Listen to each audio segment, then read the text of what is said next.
Todos escuchamos en muchos momentos de de nuestro caminar profesional la palabra control y fuera del ámbito profesional también. Pero ¿el control qué es? El control es una acción, ¿correcto? El control es una disposición que se dirige hacia algo, hacia una actividad, hacia un ente, hacia una organización o hacia personas. ¿Quiénes ejercen el control? Esta facultad de ejercer el control lo tenemos todos, así como somos susceptibles de ser objetos de control, también nosotros como personas tenemos esa prerrogativa, esa facultad de ejercer control dentro de nuestra profesión, fuera de nuestra profesión, como por ejemplo en la vida cotidiana. El control lo ejercemos nosotros como personas o el control se ejerce únicamente a través de métodos, a través de sistemas, a través de actividades. La respuesta es que ambas situaciones son correctas. El control lo ejercemos también nosotros como personas. Es importante para las personas, claro, es importante porque es parte de nuestra actividad, de nuestro caminar, de nuestro desarrollo como individuos. Continuemos reflexionando sobre el control. Hablábamos de que el control lo ejercen las personas y es parte ya forma parte de nosotros mismos de nuestras actividades humanas y organizativas a la vez. Un ejemplo de control, tenemos el control migratorio. El control migratorio es ejercido cuando, por ejemplo, nosotros decidimos efectuar un viaje al exterior. ¿A través de qué? A través de las instituciones y de los aeropuertos. ¿Quiénes ejercen este control migratorio? Las autoridades respectivas y capacitadas para esta actividad. Nos acercamos, por ejemplo, al control migratorio y presentamos nuestro documento de identidad, nuestro pasaporte, hacen una verificación y luego ya procedemos con la actividad que nos proponemos, en este caso, un viaje. Puede ser de retorno, puede ser de salida. También existe un control de tipo vehicular. Cuando nosotros tenemos un vehículo, tenemos que sujetarnos a ciertas reglas, a ciertos parámetros. Tener una licencia de conducir, tener el vehículo en buen estado, tener los seguros correspondientes.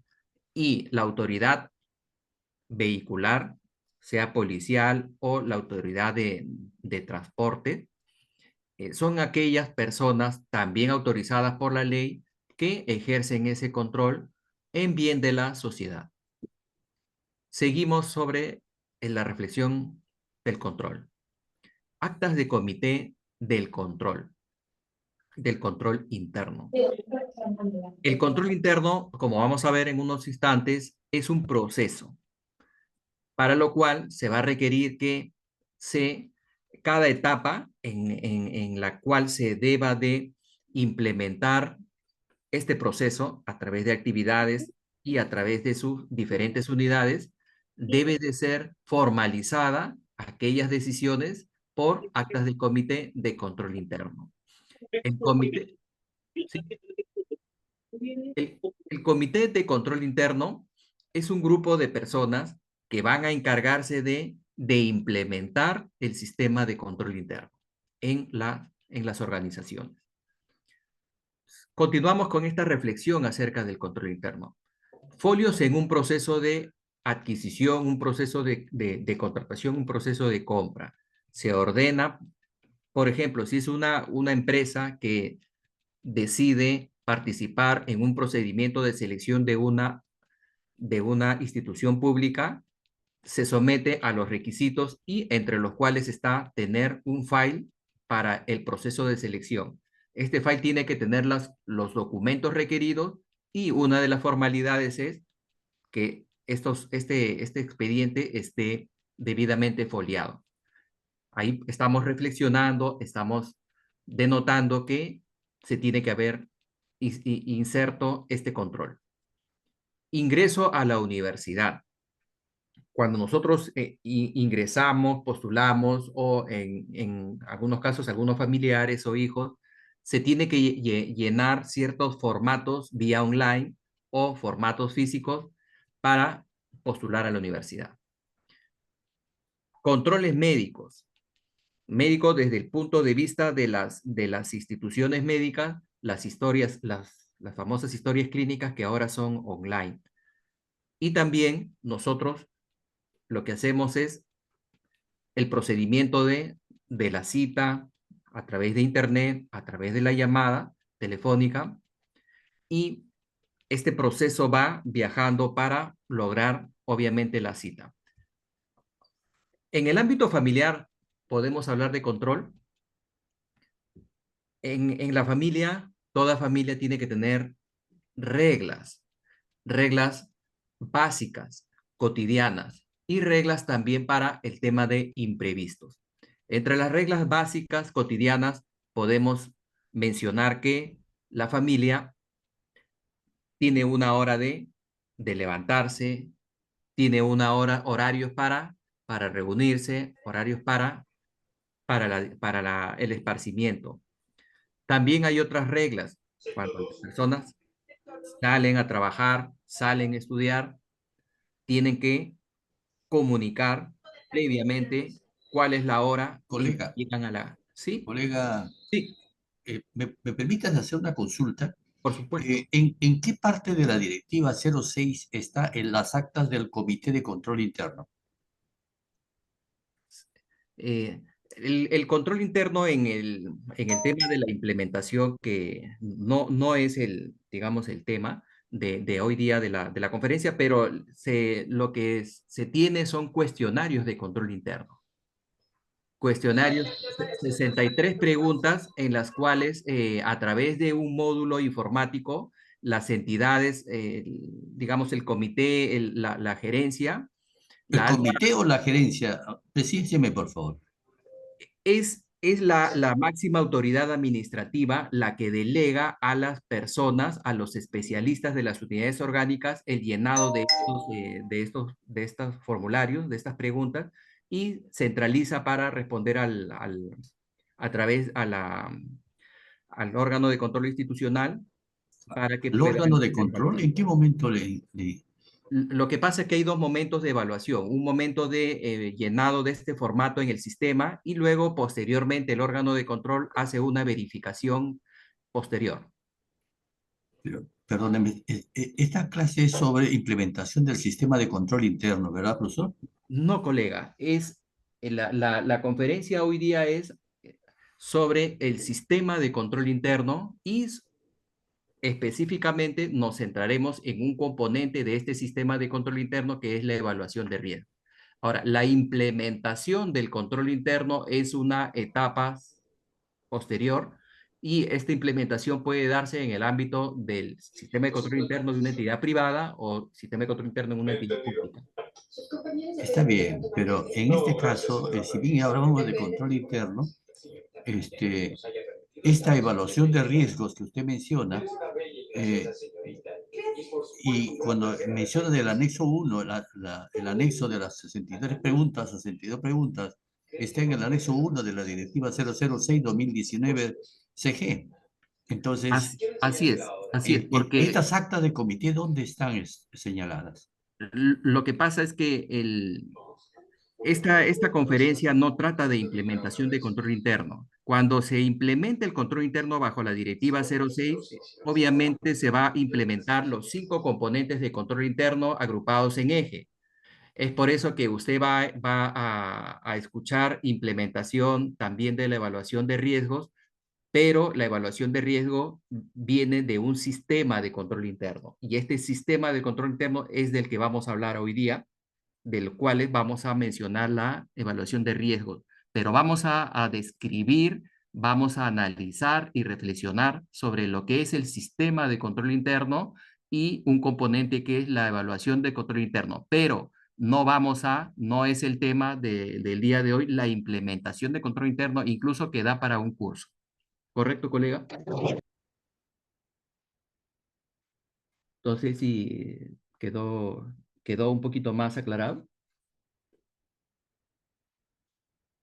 Bien, espero que sí.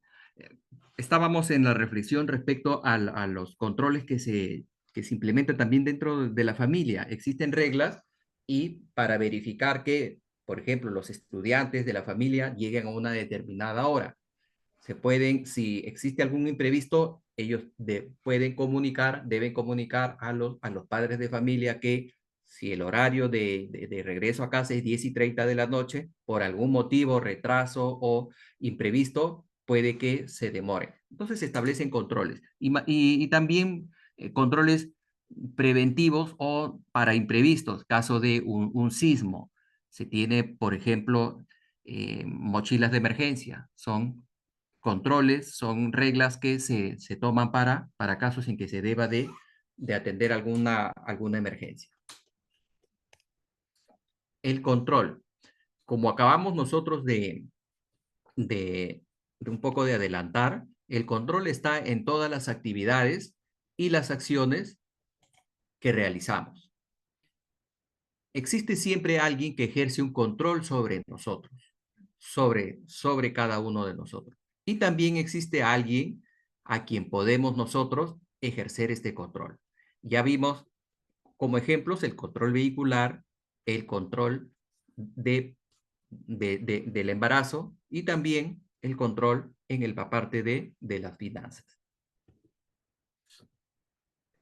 Control. La palabra control viene del término francés contrôle y significa comprobación, inspección, fiscalización o intervención. Es la contrastación de la realidad contra un modelo previamente establecido. Este control puede ser manual, como estamos viendo aquí, una persona que está pasando por un arco metálico, puede ser, en este momento se ejerce, vemos tres tipos de control.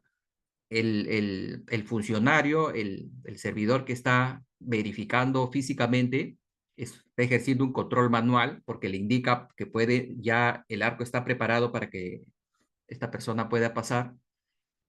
El control automático que lo está ejerciendo este dispositivo electrónico y a la vez un control mixto, en la cual una persona a través de un monitor está verificando en este momento con el soporte informático que todo vaya dentro de lo normal. ¿Qué dice el diccionario de la Real Academia respecto al control? Similar, es un concepto similar. Si nosotros revisamos diversas fuentes para, para poder conocer qué es el control, vamos a ver generalmente verbos.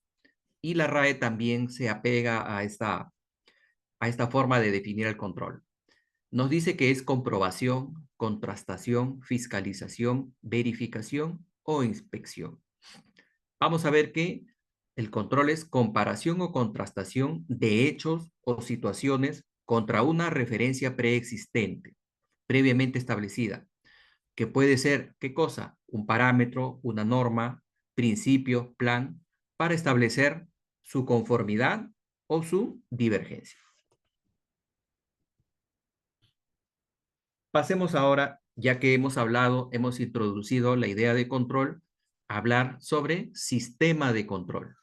En este caso, sistema de control interno. No confundir o tener claro que el sistema de control interno es la implementación de ciertos ya componentes dentro de los cuales se sirve el control interno. El control interno, como le define el modelo COSO, originalmente aprobado en el año y emitido en el año 1992 y cuya actualización versa del año 2013, el control interno es un proceso, pero no cualquier proceso, es un proceso continuo que no tiene un inicio y un final, sino que este proceso continuo es iterativo, es reiterativo y es permanente. ¿Quiénes lo ejercen? Lo ejercen las personas que pertenecen a la organización a la cual yo estoy mirando el control interno. ¿Quiénes o quiénes son los responsables en una organización? ¿De qué? Del control interno. Los responsables del control interno son todas las personas, desde la autoridad máxima hasta el último servidor de la empresa, organización o institución. Sea esta, y acá estamos hablando del alcance del control interno, sea esta institución con fines de lucro o sin fines de lucro. ¿A quién le corresponde la implementación del sistema de control interno? Ahora, como dijimos, lo que se implementa es el sistema de control interno, no el control interno. El control interno es el proceso que ejerce las personas que pertenecen a la organización. Y el sistema de control interno son los métodos, son las políticas, son los manuales, directivas, son las órdenes, son la dirección que se lleva a cabo para poder correr el control interno. Ahora, ¿a quién le corresponde la implementación del control interno?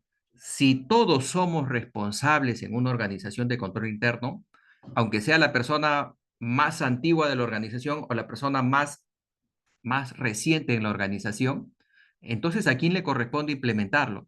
Le corresponde implementar al nivel máximo de autoridad de la organización. ¿Quiénes? El directorio, por ejemplo.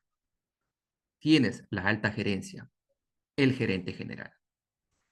¿Qué controles internos se deberían implementar para preparar y elaborar los estados financieros y para que haya un ordenamiento administrativo adecuado?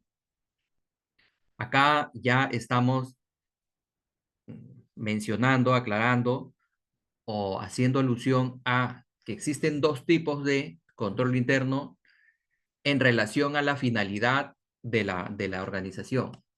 Existen controles financieros, existen controles operativos y controles de tipo cumplimiento a las regulaciones, a las normas. Esto en atención a qué? A que el control interno tiene tres objetivos y lo vamos a ver en unos momentos. Primero, existen controles financieros, controles administrativos y controles administrativos u operativos y controles de cumplimiento. Pero la pregunta es, ¿qué controles internos como contadores públicos debemos de implementar para preparar nuestros estados financieros? ¿Qué controles podemos implementar? Un sistema contable, sí, ahora los sistemas contables ya son imprescindibles en la preparación de los estados financieros. ¿Qué otro tipo de controles para elaborar los estados financieros podemos implementar? Los registros y los libros de contabilidad para reconocer el acto, el hecho económico. Bien, ya mencionamos dos. Un software informático, sistema integrado, ¿no? Con sistemas de facturación, etcétera, y los registros y los libros de contabilidad. ¿Qué más? El elemento humano, ¿correcto? Necesitamos contadores, necesitamos asistentes de contabilidad debidamente entrenados para preparar nuestros estados financieros. ¿Cómo verificar la efectividad de control interno en los diversos procesos financieros y administrativos? La efectividad del control interno se mide, y ahora vamos en unos momentos a ver la, la dimensión, el espectro tridimensional del control interno. Por ejemplo, objetivos de control interno, unidades de la organización y qué más, y los componentes de control interno. Esos tres elementos combinados me van a dar la pauta, la idea para poder yo determinar si el control interno es efectivo o no es efectivo. Y volviendo a la pregunta, ¿cómo verificar la efectividad del control interno? si es que estos tres componentes, estos tres dimensiones del control interno están funcionando. Seguimos. ¿Cuál es el rol de los contadores públicos y también, además, de la alta dirección respecto al sistema de control interno? El rol del contador público es, y también de la organización completa, es ¿qué es lo que, como todos somos control interno, qué es lo que busca la alta dirección? Buscamos los contadores públicos y buscan toda persona que pertenece a la organización respecto al control interno. ¿Qué es lo que busca? Busca que el sistema de control interno funcione. Es verdad, es correcto. Pero el control interno, el sistema de control interno también no es un fin en sí mismo. El control interno es un medio. ¿Un medio para qué? Para que la organización cumpla sus objetivos. Recordemos la, el postulado principal, fundamental de empresa en marcha. Nosotros lo conocemos. ¿Qué busca la entidad? ¿Qué busca la organización? Cumplir sus objetivos. Objetivos operativos, por ejemplo, los objetivos operativos, ganar, obtener una utilidad.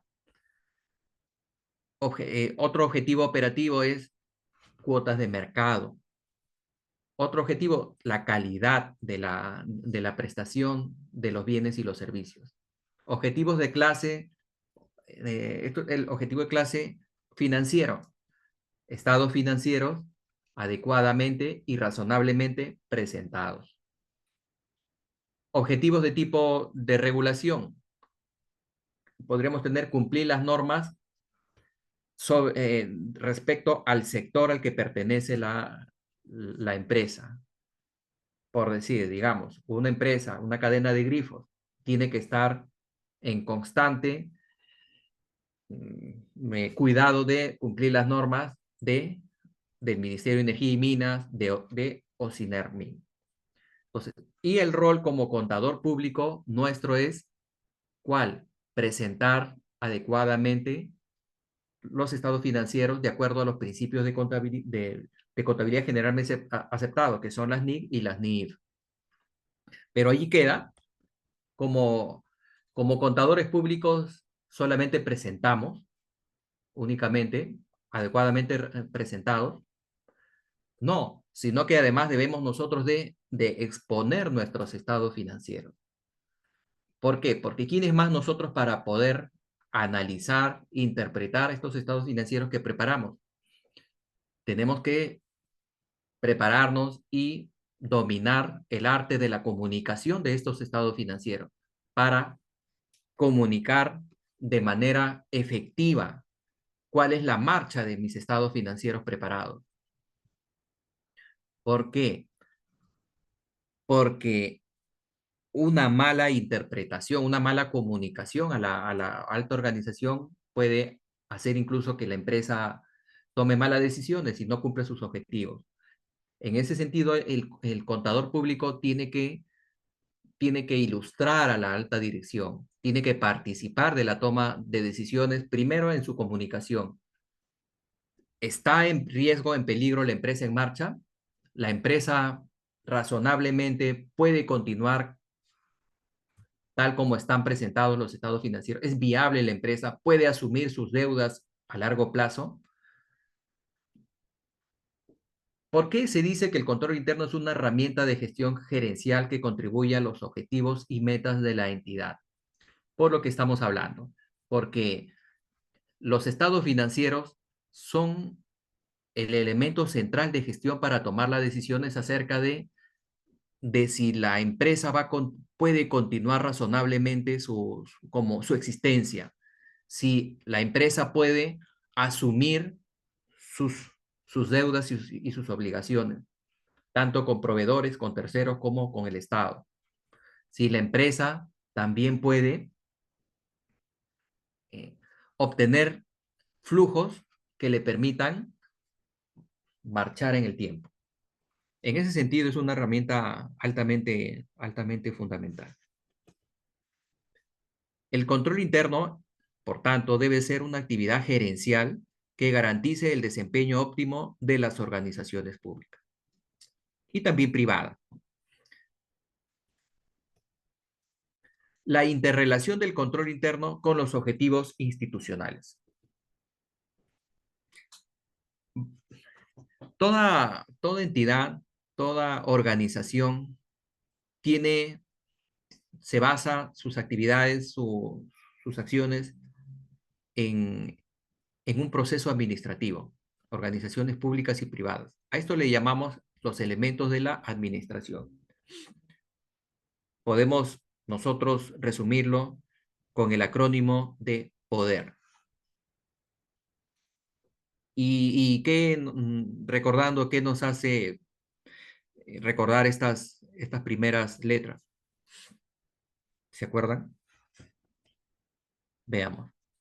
El poder, la planificación, la organización, la dirección, la ejecución y la revisión.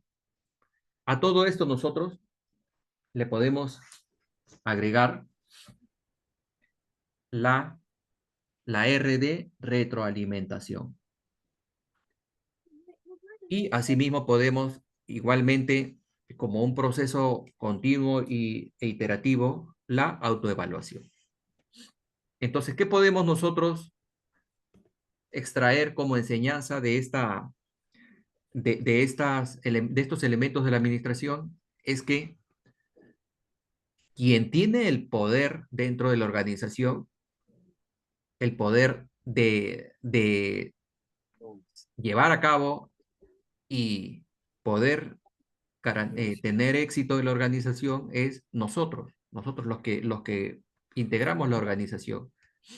No son los fiscalizadores, no son los auditores. El poder está dentro de nosotros. Nosotros tenemos el poder, nosotros tenemos la rienda, el mando de nuestras organizaciones. Y el contador también tiene un poder muy importante. Para ello se va a requerir la participación activa de la gerencia. El contador, sin el apoyo de la gerencia, es muy limitado el rango de acción que tenemos.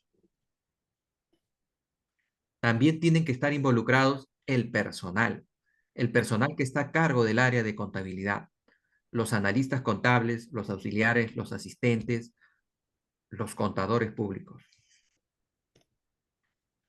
Limitaciones del control interno. ¿El control interno es perfecto, colegas? Creo que no, ¿verdad? Podemos mencionar algunas limitaciones del control interno. Por ejemplo, fraude. El fraude, por definición, es intencional. Requiere una actitud, una acción consciente. Ello hace que el control interno pueda fallar. Otra limitación que tiene el control interno es que, aparte de ser sujeto de fraude hecho por los integrantes de la empresa, también hay una posibilidad de colusión entre personas, entre actores muy importantes. Esto definitivamente vulnera el mejor sistema de control interno. ¿Alguna otra limitación? Errores. Errores en el procesamiento del manejo contable. Si el sistema, como se da caso, son los sistemas informáticos, los controles informáticos son robustos, ¿hay posibilidad de errores también? Claro. ¿Por qué? Porque en el procesamiento de la información, al haber controles, haber candados, se reduce la posibilidad de fraude. Sin embargo, ¿quién previene a que el contador aplique una mala práctica contable o una política contable que, que el contador ha entendido de manera equivocada? Y por último, una mala práctica que podemos verlo, que podemos ver lamentablemente en algunos casos, como por ejemplo maquillaje de estado financiero. Entonces, el sistema de control interno no es perfecto, no es la varita mágica que va a llevar y garantizar el éxito en el objetivo de la información financiera. Es por ello que el control interno tiene que ser sujeto de, y en caso nosotros, el control interno relacionado a la preparación de la información financiera debe estar sujeto a revisión, a supervisión periódica. Paradigmas del control interno que afectan su mayor desarrollo en las organizaciones. Existen paradigmas positivos y existen paradigmas negativos que entorpecen los objetivos a los que nosotros nos proponemos. Pero aún así, los paradigmas positivos también se caen en desfase. Los paradigmas positivos tienen que ser sujetos a análisis, revisión y renovación. Uno de los paradigmas que tenemos con relación al control interno y que seguramente estos paradigmas ya los hemos escuchado en algún momento. Uno de ellos es que el control interno no es importante. Es importante cumplir con la preparación de mis estados financieros. Es importante analizar y presentar estos estados financieros, pero el control interno no es importante. Es un error porque el control interno es la base, son las, son las reglas de juego para que haya una presentación financiera correcta y razonable. ¿Escribiste todo? Otro paradigma que hemos escuchado y no es positivo dentro del control interno para la preparación de los estados financieros es que el, el implementar el control interno es costoso, es muy oneroso. Sin embargo, esto no es un mito, porque el control interno y específicamente el control interno financiero y el control interno en general se construye sobre y en línea paralela y simultánea con el proceso administrativo. Les doy un ejemplo. Estamos nosotros organizando el proceso, el departamento de contabilidad es un proceso administrativo, es un elemento del proceso administrativo, organización. Y a la vez estamos nosotros implementando el sistema, de software de contabilidad. Estamos a la vez organizando y también estamos a la vez implementando el control interno. En ese sentido no es costoso, sino que es necesario y al final, el sistema de control interno es rentable porque unos estados financieros equivocados es mucho más caro para la organización, para la empresa, que no implementar el control interno adecuado para obtener buenos y estados financieros de calidad. Un tercer paradigma respecto al control interno que afecta el desarrollo de la organización es que el control interno no me genera costo-beneficio, o si me genera un costo-beneficio bajo. Sin embargo, como ya lo hemos un poco denotado, el control interno es rentable. Pero eso no quiere decir que el control interno soluciona el 100% de los problemas. El control interno no hace a una organización mm, que no es rentable, no la hace rentable. El control interno no soluciona el 100% de los problemas. El control interno no garantiza, ni siquiera garantiza una información adecuada. Ayuda, propende, pero no garantiza. Si una empresa, por ejemplo, eh, se da el caso que una empresa mientras más vendía, más perdía. ¿Pero por qué sucedía eso? Es paradójico. Si yo vendo más, tengo que ganar más. Pero conforme vendía más, perdía más porque no había un análisis de costos. No conocía el costo unitario para lo cual está llamado a implementar ese tipo de control el contador público. Beneficios del sistema de control interno. El sistema de control interno propicia en toda la organización una cultura organizacional basada en valores éticos. Propicia. Ustedes en los beneficios nunca van a encontrar verbos como garantiza, ni tampoco, digamos, frases como te da la seguridad absoluta, sino que propicia, en este caso, en la organización, una cultura basada en valores.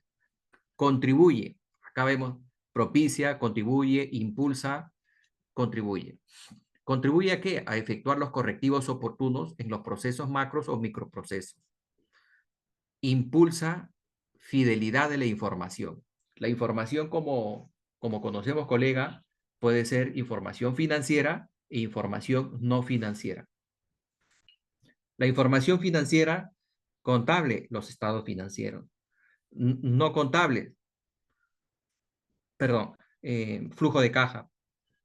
Información no financiera, información operativa, información de costos de la empresa, información, la memoria institucional que contiene información financiera, pero es generalmente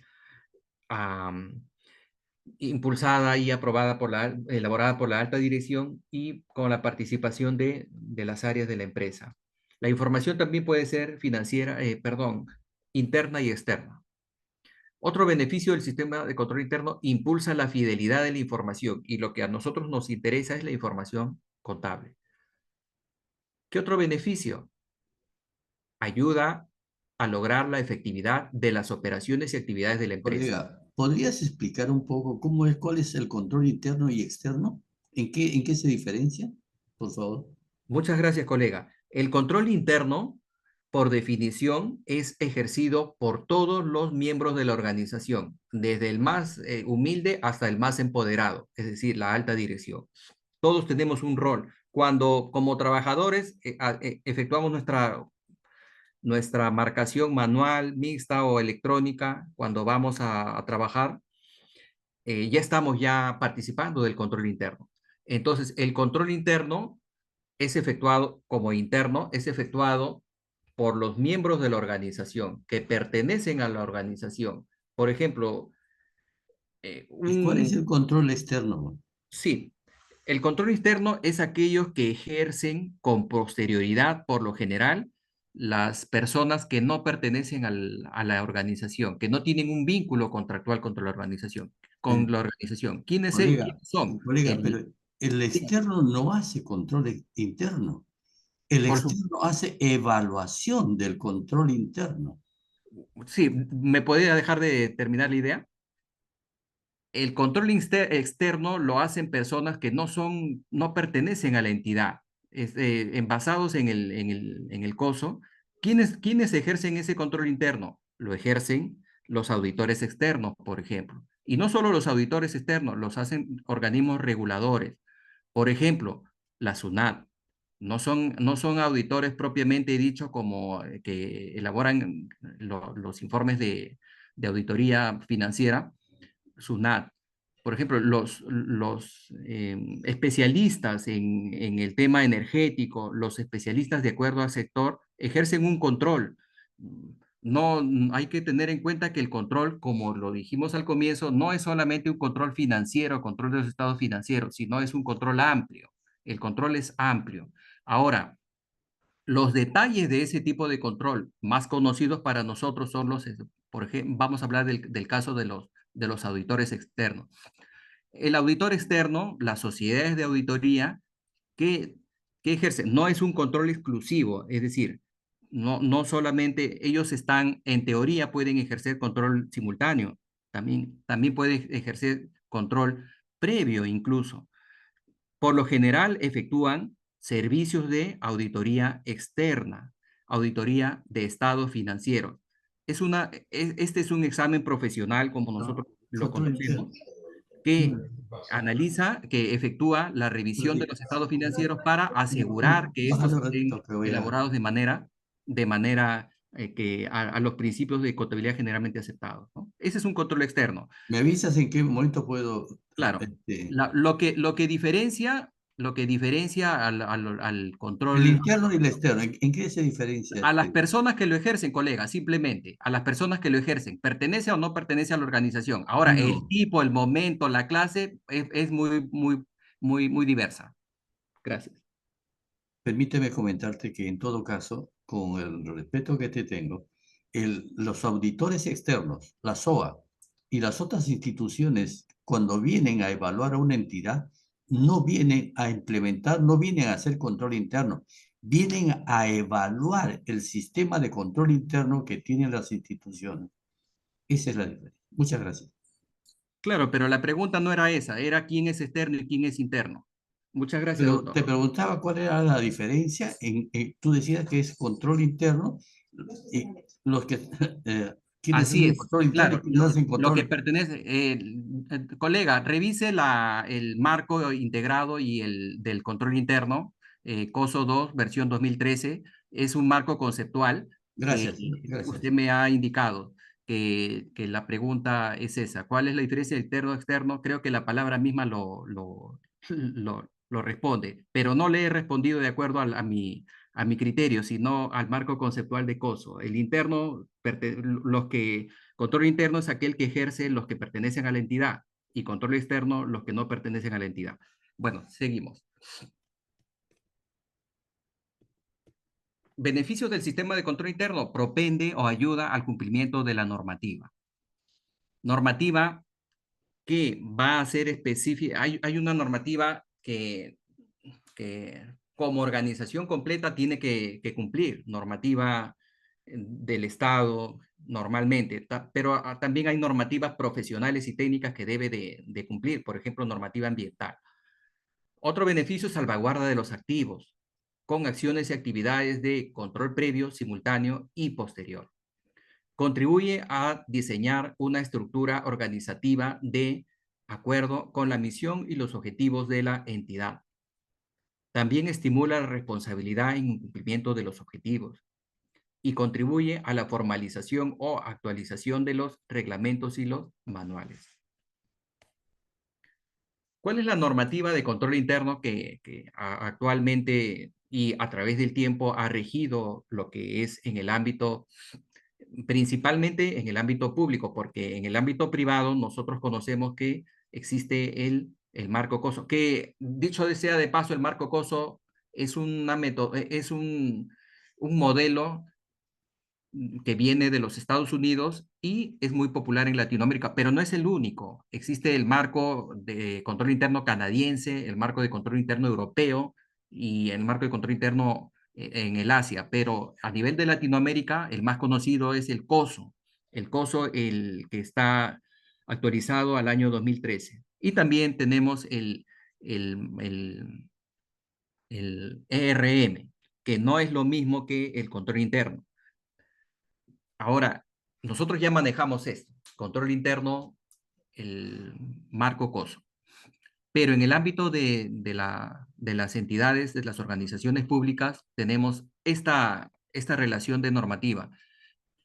Mencionamos como referencial no porque no deban de cumplirse, sino porque con el tiempo ya se han dado algunas modificaciones y estas las podemos nosotros tener concordados ya. Pero esta es la base, la ley 28716, ley de control interno, la resolución 320-2006, que son las normas de control interno, que reemplazan a las normas técnicas de control interno que fueron dadas en el año 1998. La resolución 458 ya está derogada, ya actualmente se está trabajando en la implementación con la directiva 06-2019. Y finalmente, tenemos nosotros para poder hacer una revisión, una investigación con fines de prácticos y también con fines académicos para algún trabajo que nos pueda servir. Dentro de la estructura en la pirámide del tema de control interno a nivel estatal, tenemos la ley 27785, ley orgánica del Sistema Nacional de Control y del sistema de la Contraloría General de la República, que fue publicada en el año 2002, en la cúspide de la normativa sobre control interno. El control interno es multidimensional, como nos comentaba el colega. Existe control previo, existe control simultáneo, existe la evaluación del control interno, existe la implementación. Pero ahora vamos a ver lo que es la estructura de control interno basada en COSO, que se compone el famoso cubo de 3 aspectos. Aspectos de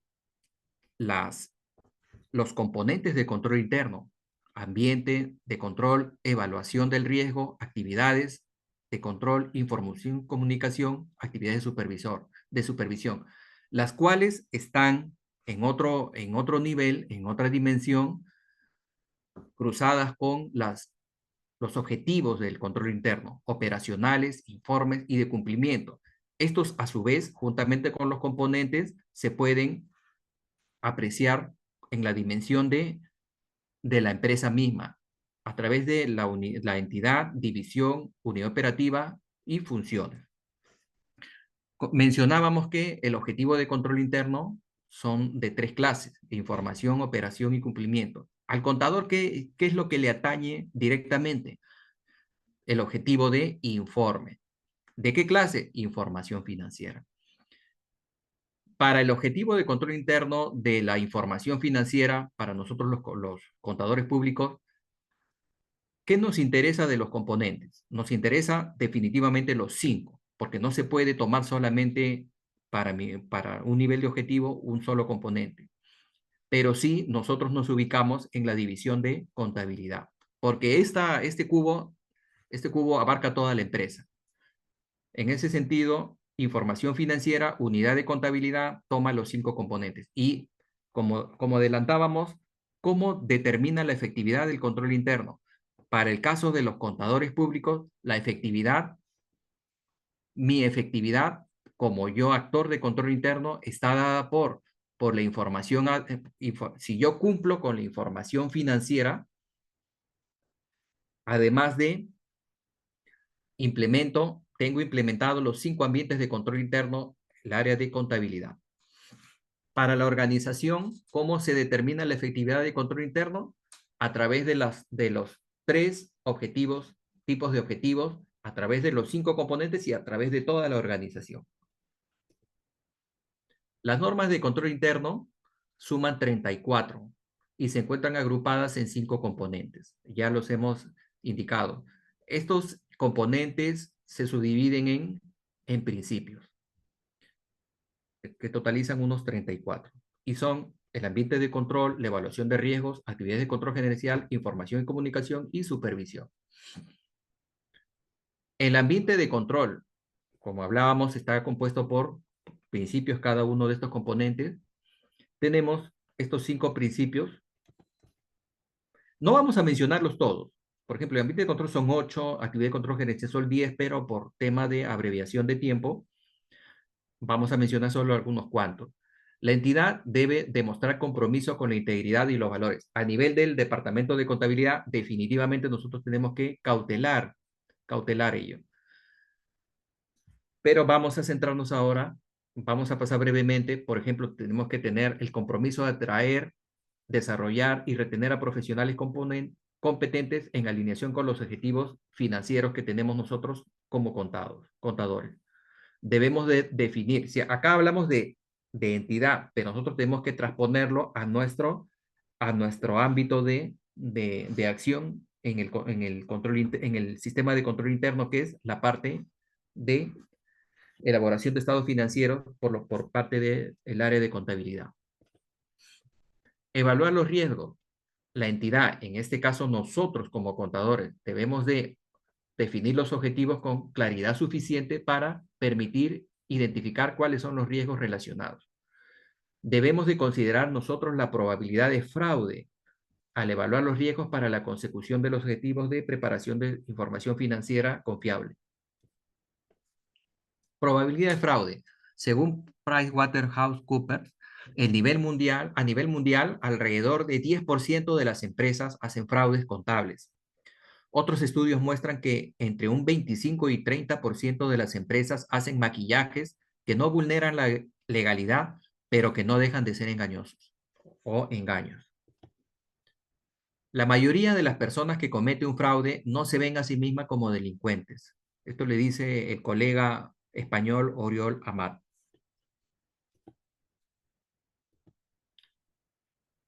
Dentro de las probabilidades de fraude, ¿cuáles son los riesgos a que nos enfrentamos nosotros? Incremento o disminución maliciosa de activos para tener una mejor posición en cuanto a las deudas o financiamiento. Ocultamiento de pasivos. Aumentar o disminuir gastos. Lo muy conocido es para nosotros mostrar una situación irreal o también para pagar menos impuestos. Disminuir ingresos. Probabilidad de fraude en el ámbito público, en el caso de contrataciones. Se requieren bienes por una supuesta área que no existe. Existe falta de claridad en la definición de la finalidad pública cuando se requieren estos bienes. Se efectúan estudios de mercado con fecha de elaboración mayor a lo establecido. Falta de exigencia de documentos obligatorios. Aprobación de las bases por instancias u órganos que no son competentes. Hablemos ahora un poco de riesgos. Según el diccionario de la Real Academia, un riesgo es una contingencia o proximidad de un daño.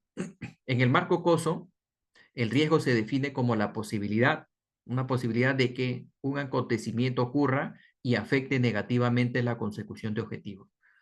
Hay que diferenciar entre riesgo y peligro. Riesgo es la probabilidad y el peligro es la negatividad de algo que me pueda afectar.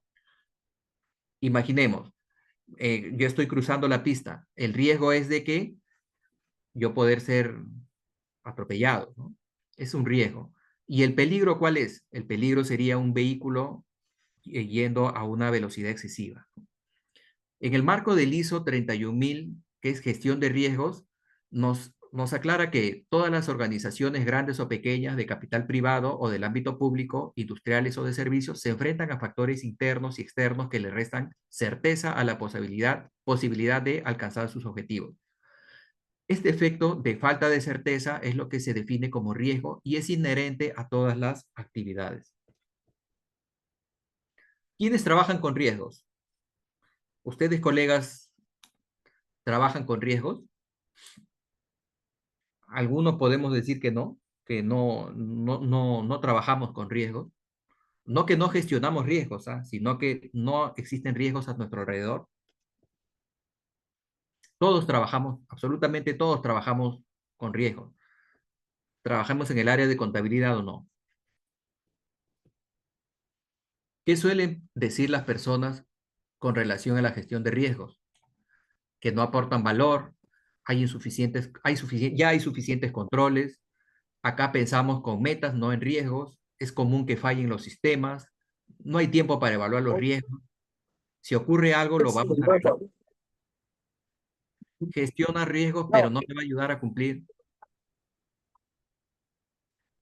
Si pensamos en todo lo malo, no hacemos nada, no tenemos los procesos definidos, acá nunca pasó nada.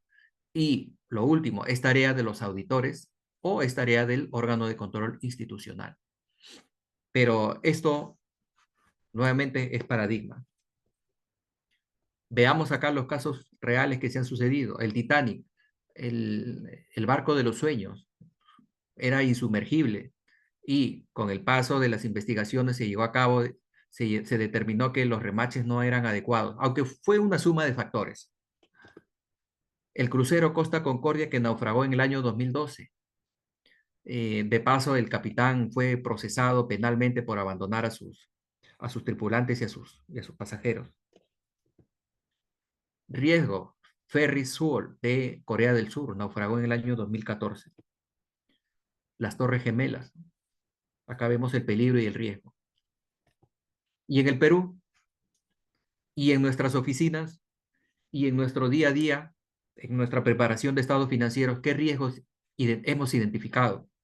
Hemos pedido ayuda a la alta dirección para que nos dote de profesionales y, y personas que lideren esta identificación de riesgos. Claro, tenemos riesgos a nivel de nuestro país, riesgos naturales, riesgos de cumplimiento normativo, riesgos viales, conceptualización del riesgo, el apetito al riesgo. ¿Qué es el apetito al riesgo? Existen tendencias en ciertas organizaciones y profesionales a ir más allá y tener una alta, una alta resistencia al riesgo. El riesgo inherente y residual. ¿Qué riesgos tenemos, por ejemplo, en el ámbito contable? Cambios en las normas de contabilidad, los desfases que existen, errores de fraudes y fraudes contables que ya lo hemos mencionado un poco, inadecuada capacitación y actualización del personal contable, plazos irrazonables para presentar los estados financieros, auditorías internas y externas y fiscalizaciones constantes. Riesgo inherente y residual, continuamos. Un recién nacido, al igual que los procesos o las organizaciones, están expuestos a riesgos. ¿Cuáles? Por ejemplo, enfermedades, por el simple hecho de existir. El riesgo inherente, ¿cuál es? Que las vacunas que actúan como controles no eliminen o solo mitiguen la posibilidad de contraer enfermedades.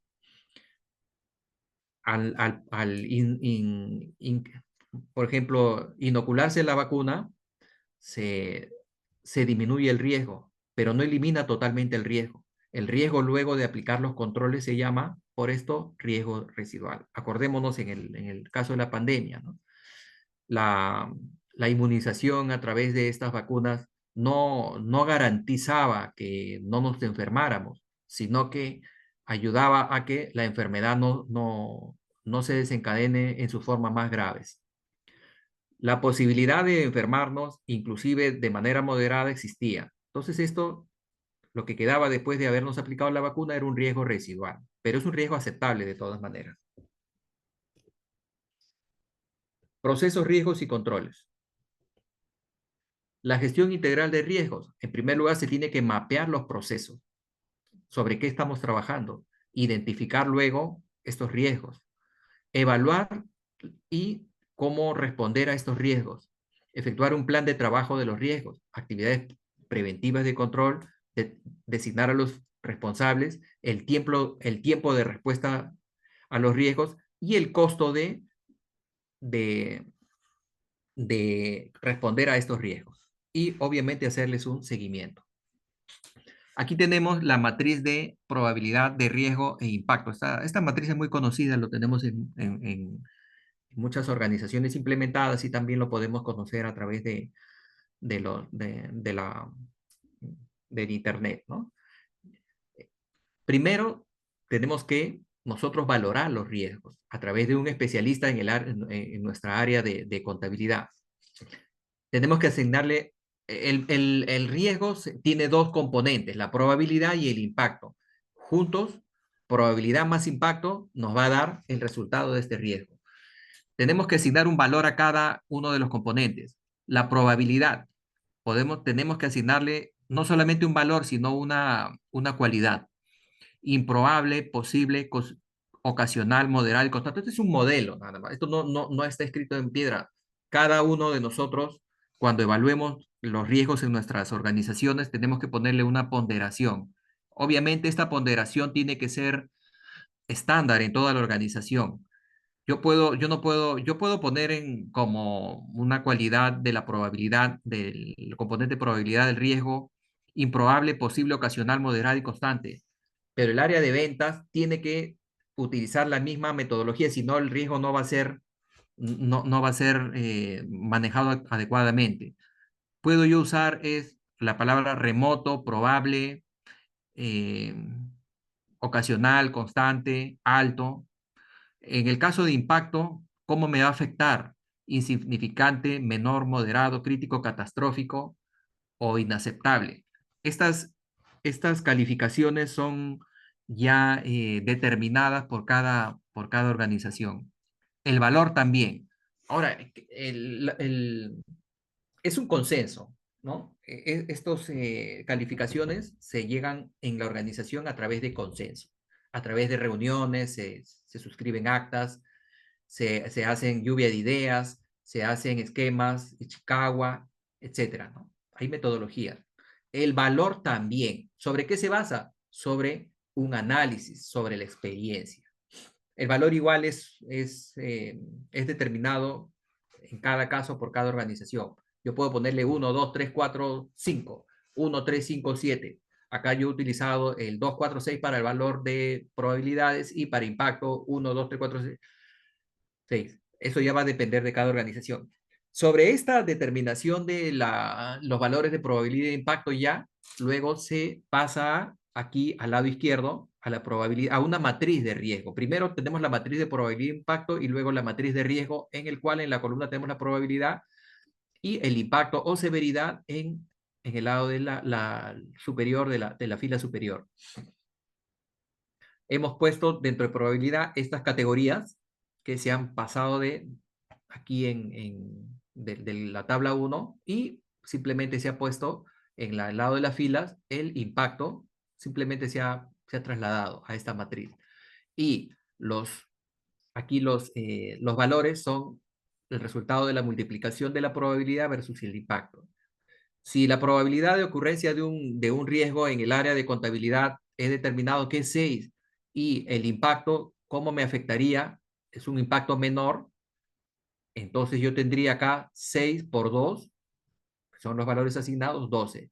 Y yo tengo que darle igual una calificación. En base a esta tabla, a estos valores que yo he hallado, la probabilidad del impacto, que el riesgo está dado por probabilidad de impacto, yo tengo una valoración. Yo puedo igualmente aquí, de manera también única, puedo determinar que del 1 al 5 para mí puede ser aceptable para la organización. Para mí es 2 a 8. Luego, de 6 a 15 puede ser tolerable. Entonces, el nivel de riesgo aceptable, tolerable, alto, muy alto, extremo, es abierto. Cada organización lo determina. Igual en los colores también. Esta es la misma matriz de riesgo, pero ya desarrollada. Como decíamos, primero hay que determinar el mapeo de proceso y la identificación dentro del proceso, las actividades y las tareas. Esta es la tabla 3 más desarrollada, actividad a la X. Para cada actividad tenemos que ir igual a través de sesiones, lluvia de ideas, experiencia, especialistas, facilitadores, determinar las actividades en primer lugar y luego sobre estas actividades efectuar la identificación de estos riesgos. Y la probabilidad de impacto, aquí, esto es una tabla Excel que yo se los voy a pasar en estos momentos juntamente con la diapositiva que hemos trabajado. Simplemente identificamos. A la probabilidad se va a desplegar, en el caso de la probabilidad, improbable, posible, ocasional, moderado, y acá, por ejemplo, lo tenemos por cada riesgo, y el impacto. Entonces acá ya no trabajamos sobre números, sino que automáticamente al ponerle estas dos categorías de cualidades, ya numéricamente el sistema va a determinar internamente, por estos valores que ya le hemos nosotros calificado, el, el tipo de nivel tolerable. ¿Aquí acaba la evaluación de riesgo? No, no acaba, porque acá recién comienza otro trabajo. ¿Recuerdan ante un riesgo que se debe de desarrollar? Un control. Este riesgo, este nivel de riesgo que vemos aquí en la segunda columna, en el matriz riesgo, en la primera columna, se llama, nosotros como contadores lo manejamos como riesgo inherente. El riesgo inherente lleva a que nosotros implementemos, ¿qué sigue de aquí después del nivel de riesgo? Identificado el riesgo más el nivel de riesgo, nos toca a nosotros un control. Pero el control, como le dijimos, no es perfecto. Entonces siempre va a haber un riesgo de control. El riesgo inherente identificado por nosotros y el riesgo de control como consecuencia del control implementado por el nivel de riesgo identificado, juntos nos dan lo que es el riesgo de la organización. Ahí no tiene nada que ver el auditor. El riesgo inherente, el riesgo de control, el dueño de estos riesgos y el manejo y la gestión de este riesgo le pertenece a las organizaciones. Y asimismo también identificar el riesgo residual, ¿no? Acá estaríamos indicando, por ejemplo, el nivel de riesgo es aceptable. Entonces yo tengo que tener respuesta al riesgo. ¿Qué hago? Simplemente lo acepto, lo aminoro, le pongo un control, lo tolero o lo obvio. Entonces también tiene que haber una respuesta al riesgo. Pero si se decide que el riesgo es extremo, alto, entonces tienen que haber controles. Y el control siempre va a tener su riesgo, el riesgo de control. Riesgo de inherente, riesgo de control y riesgo residual. Acá no entra todavía el riesgo de detección ni el riesgo de auditoría, porque es ya ajeno a la organización. Y es más, aún así estén por decir, en una auditoría externa, el riesgo de detección y el riesgo de auditoría no le pertenece al dueño del proceso, sino a los auditores externos. Yo en este momento voy a pasar a enviarles esta tabla en Excel y los materiales juntamente. Para finalizar, quiero nuevamente agradecer al Paz Decano, doctor Rafael Velázquez Soriano, y a su equipo de profesionales que hacen posible estas jornadas de capacitación y de conversación y de ideas por parte de todos nosotros, y especialmente yo muy agradecido con esta oportunidad. Muchas gracias. Bueno, muchas gracias, colega Luis Ovalle, ¿no? Por su importante participación. Y bueno, les agradezco también a cada uno de ustedes, colegas, por su asistencia a este evento. Y aprovecho para invitarlos para la próxima semana en que se va a continuar con las capacitaciones gratuitas de temas variados, ¿no? Que es de interés para nuestra profesión contable. Ya les estaremos enviando la programación y también el link de ingreso. Muchas gracias, colegas. Buenas noches.